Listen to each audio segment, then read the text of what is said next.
Isip kabahing sa pagpanganda, may pahigayon ang Talisay City Police og simulation exercise robbery hostage nga nahitabo kuno sa usa ka establishmento sa Barangay Lawaan 1. Ang report ni Femery Dumabo.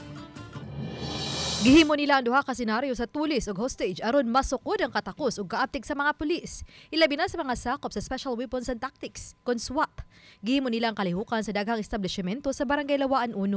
Mato di Police Lieutenant Colonel Epriam Paguyod, hepe sa kapulisan sa Talisay, nga dako ug katabang ang pagbansay sa kapulisan ilabi na kun adunay aktwal nga hitabo kay mahibaw-an sa angayang buhaton.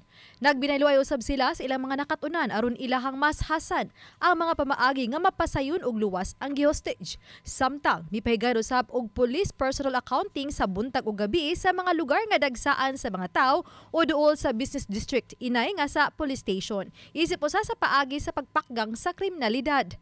It's one way of deterrence and para makita nila na marami talagang pulis.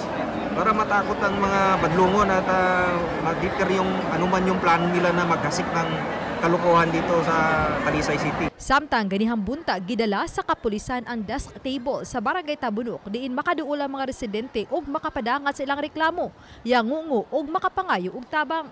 Matag simana na kining himuon sa Talisay City Police pagtuyok sa tanang barangay. Alang ni adtong maglisod sa pagduol sa police station. Maliliit na problema nila about sa nabiktima sila, hesitant sila ba kung punta pa sa malayo.